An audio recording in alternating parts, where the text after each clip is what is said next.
Hello, everybody. Welcome back to Stumbling Towards the Eschaton. It's me, Nick, joined by the lovely... I am lovely, Pastor Mike.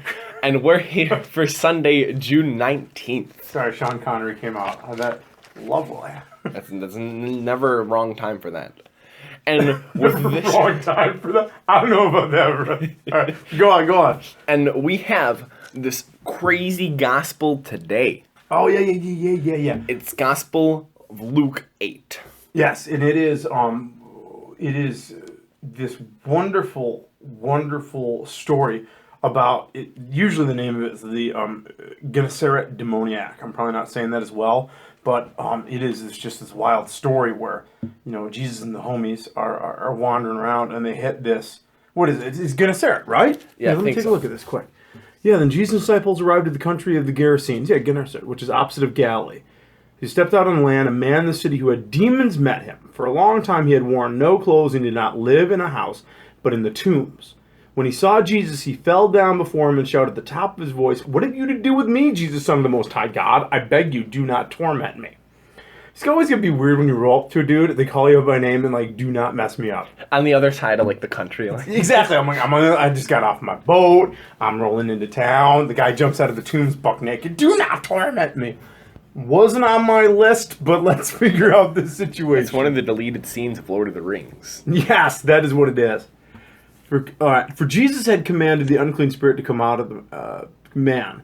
For many times it had seized him. He was kept under guard and bound with chains and shackles, but he'd break the bonds and be driven by the demon into the wilds. Jesus then asked him, "What's your name?" He said, "Legion," for many demons had entered him. They begged him not to order him to go back into the abyss. So, this is a pretty, This is straight up into action. This is the movie where yeah. It's pretty crazy. Is one of the games I like to play, Persona, actually has a persona called Legion, and it's based off of this story. Yep. It's pretty cool. Well, and it actually, this story has, throughout much of literature and time, become popular. You know what I mean? You get, you get a lot of even other stories where it's like, we are Legion. And of course it's a reference to, even the Greek word is the Roman legions. Mm-hmm. Which is the number of those sorts of things. So, this is go on. You're going to say something. I was going to say, I just think this is just, an interesting story in that when a lot of people think of, just stories of the Bible, they don't think of this. No, a lot of people don't like to think about the possession stories at all. It's crazy. It is, because it freaks people out. You know what I mean? Because, the sheer concept of, here's this dude who's living his life, and now he's, running, living buck naked in the tombs. You know what I mean? Here are people that would bound him with chains, and shackles, but he'd break the bonds and be driven by the demon in the wild. So here this dude is hulking out and running into the woods. You know what I mean? Yeah. But I think it's a great story. I think it's an appropriate story, you know what I mean? More and so in our society than ever before with these sorts of things. Now you got to continue on, because it does get pretty great. It does. All right, you're right, Nicholas. Now there on the hillside, a large herd of swine was feeding. The demons begged Jesus to let them enter these, so he gave them permission. And the demon came out of the man and entered the swine, and the herd rushed down the steep bank into the lake and was drowned. Again, you know what I mean? All right, man. All right. When the swineherd saw what had happened, so the dude that's tending the pig, what? They ran off and told it in the city and in the country. The people came out to see what had happened. When they came to Jesus, they found the man whom the demons had gone sitting at the feet of Jesus, clothed in his right mind, and they were afraid. Those who had seen it told them how the one who had been possessed by demons had been healed. Then all the people of the surrounding country of the Gerasenes asked Jesus to leave them, for they were seized with great fear. So he got into the boat and returned. Now the man from whom the demons had gone begged that it might be with him. But Jesus sent him away, saying, "Return to your home and declare how much God has done for you." So he went away proclaiming throughout the city how much Jesus had done for him. That's a crazy story. It is, but I dig it. Do you want to know why I dig it like Honey Smacks? Why? Because here's the rub. What is the issue this dude is facing? So this guy is possessed by something. I think the Greek word is catalepsis. Somebody out there might be anal, but he's possessed by something. There's another force that's driving him to do things. Right? Run buck naked. Yes. And to be honest, I think we live in a world where there's a lot of different forces that drive us to do things that are not good, and so on and so forth. And in this, And the amazing part about the force that's driving him out is like it's separating him from people. You know what I mean? There's this separation. There is this, you're not like us. All the imagery, man. You know what I mean? Breaking bonds. You know, anything that could try to restrain him from being away from other people are shattered. And then, I mean, the two great boundary things of one, he's buck naked. You know what I mean? Which is not usually, you know, like the cool, I want to be in society, I'm naked. You know, throughout much of history, there's been that boundary of, naked dude, you're creeping me out. But then living among the tombs. So, I mean, there's all of this concept of, like, he is literally naked among the dead and not allowed to be with the living because a force keeps driving him out into that life-taking reality. What is going on here?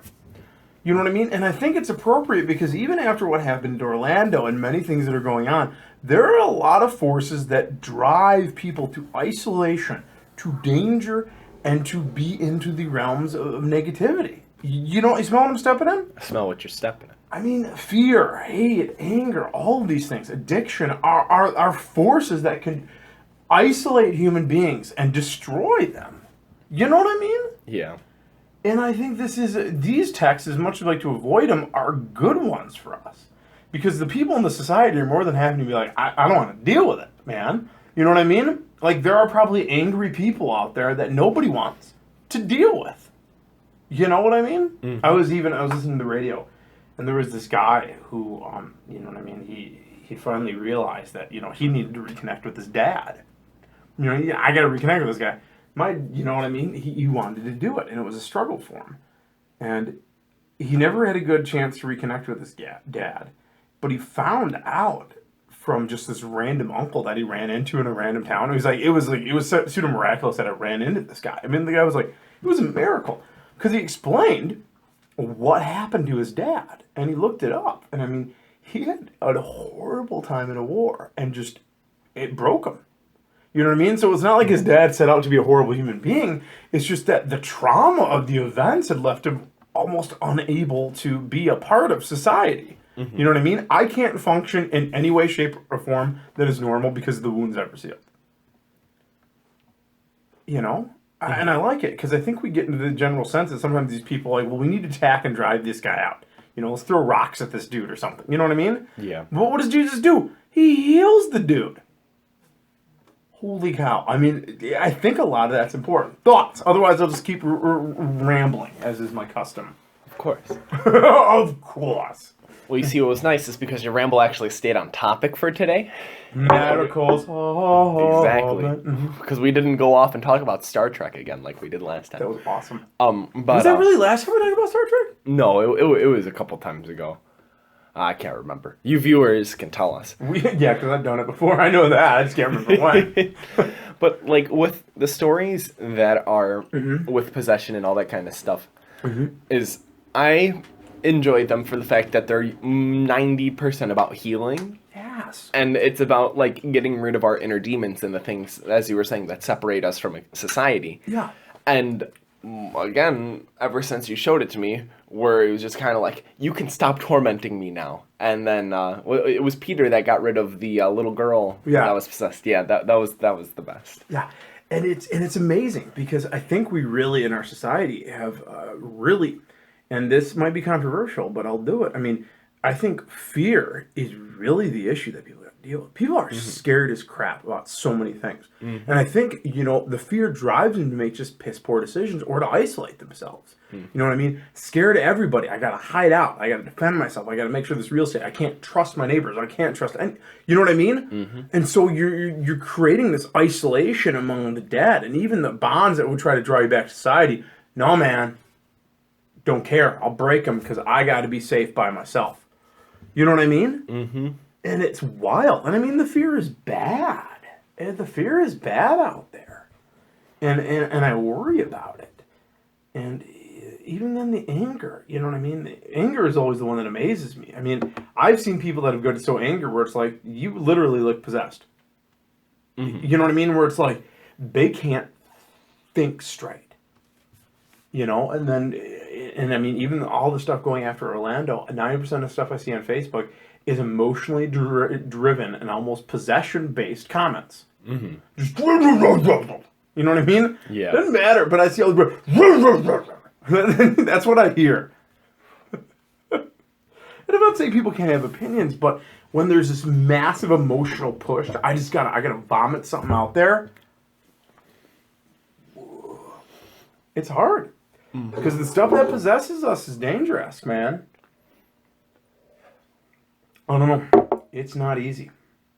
It's not easy, but there is that awesome thing where, I mean, how do we even put this? It's a struggle to get rid of those things. You know what I mean? They're even like, we don't want to leave. We like it here.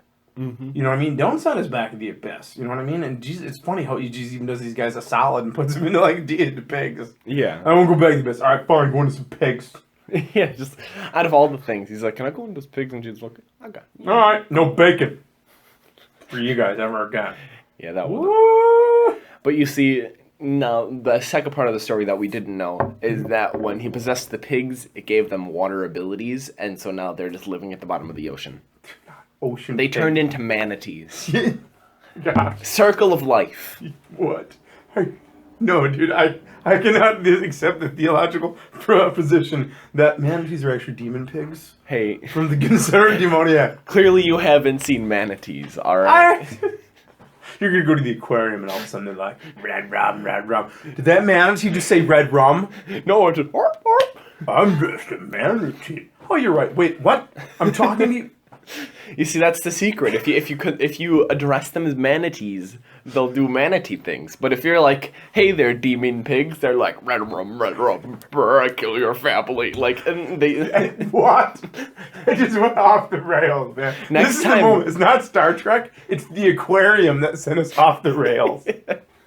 Oh, man. Oh. That's my challenge for all you viewers. Next time you go to an aquarium, address the manatees as demon pigs. Oh my gosh, please do not get kicked out of the aquarium and blame us. Well, Pastor Neil was all about harassing manatees. No, what? No. The local pastor encourages people on podcasts to assault endangered species. That's why they're endangered, because there was probably like 50 pigs. Oh my gosh. You see, full circle. That's how it goes. Oh man.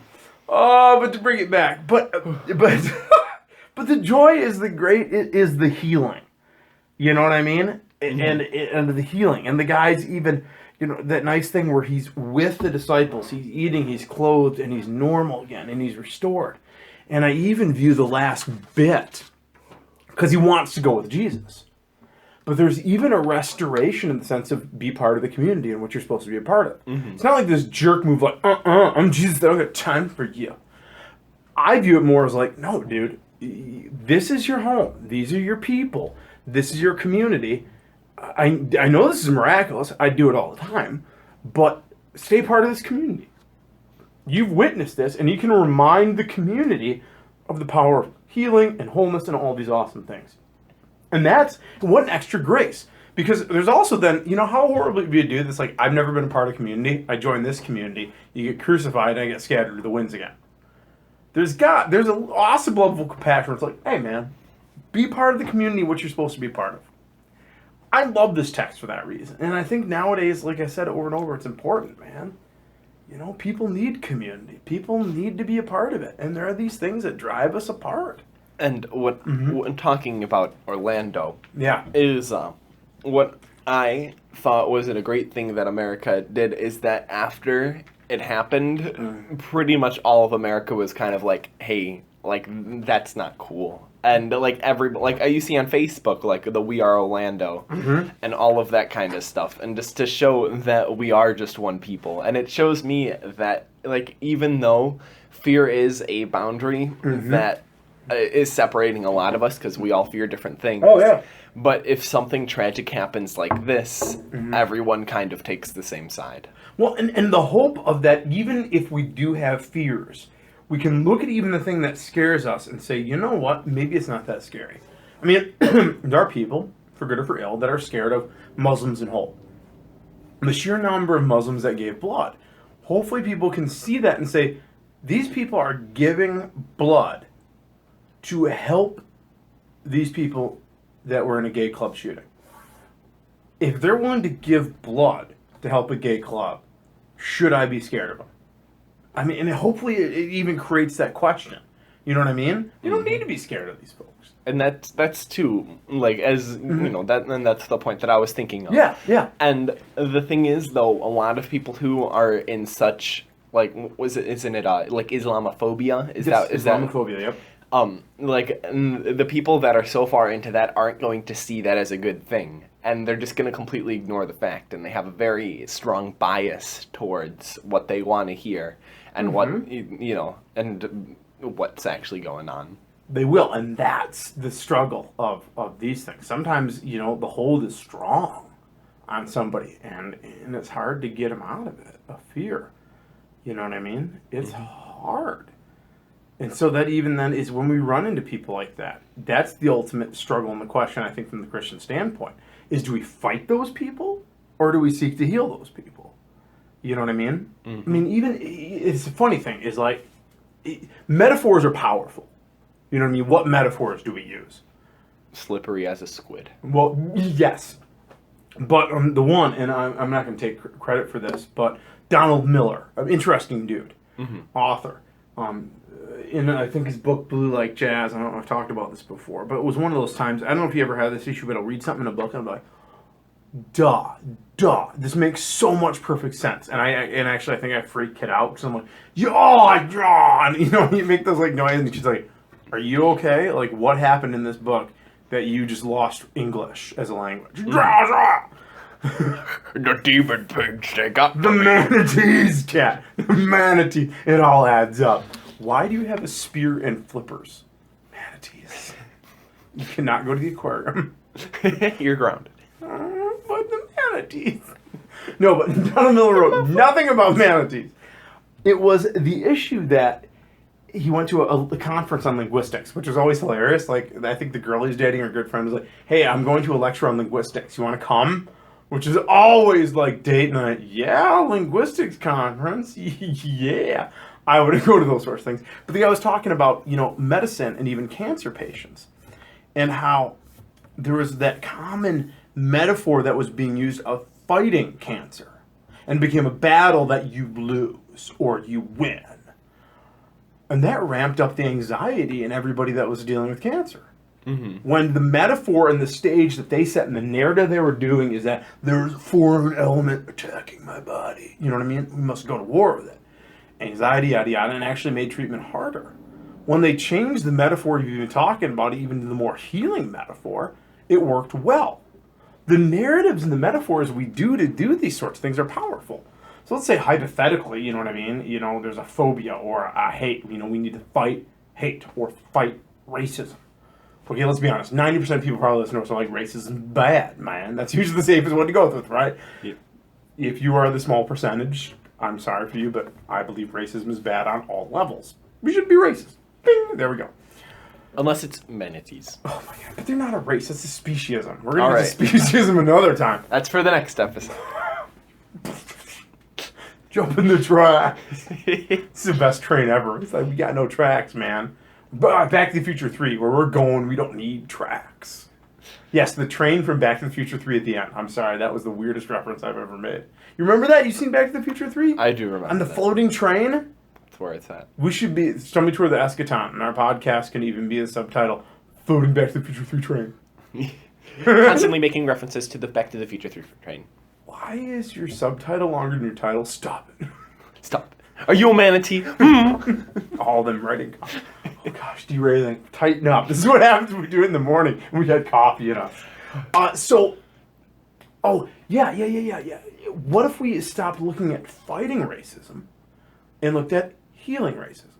I mean, just throwing it out there, because, you know, we got to fight it, we got to win, we got to defeat it. You know what I mean? And it's a battle. There's winners, there's losers, there's enemies. You know what I mean? And that sort of thing. And let's say hypothetically you run to somebody that, you know, you could consider racist. Well, I got to fight racism. You know what they immediately do? They get defensive. Because if you go on the attack to defeat something, people are going to get defensive. You know what I mean? What do you mean you like manatees? People are going to, yeah, I do. Come on, man, put up your dukes. Well, you know what I mean? As opposed to, have you ever talked about manatees? I'm kidding. It's a safe thing to joke about. But you know what I mean? That metaphor. Does that even make sense? It does. I understand where you're coming from. And it's I think that would be a good way to stop all of the issues, like, like all of the social issues like that are going on right now. Mm-hmm. It's just really crazy. And I think is funny is that here we are, like almost 100 years since the civil rights stuff and like all of that, all of that kind of things, and we're still almost facing the same struggles that was going on. Wow. That's the rough part about being human. We're like notorious for making the same mistakes over and over and over again. But that's what I really like about this text, is maybe at the most basic level. Man, we did a really good job of integrating even the social stuff. Didn't we this time? It did, because it all kind of went hand in hand, isolation Nick, and all you're that stuff. rocking this hard. And speaking of rocking it hard, it's time for the chat pack. All right, then we'll do our wrap-up, because we're getting close to time. All right, and we got to do it from the front.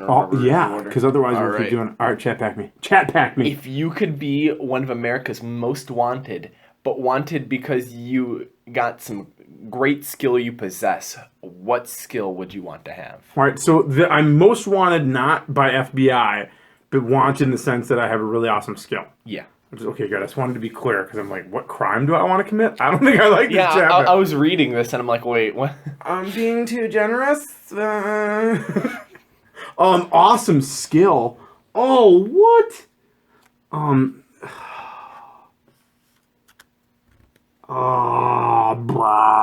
Making that noise. No. I'll go with this. You know what? It's probably my awesome preaching. Let's just do it. You know what I mean? It's one of those sorts of things when it comes down to it. I'll just do that. I'll do that part of the gig. Awesome preaching will have to be it. I'm going to have to say being able to juggle in a mascot costume on a unicycle.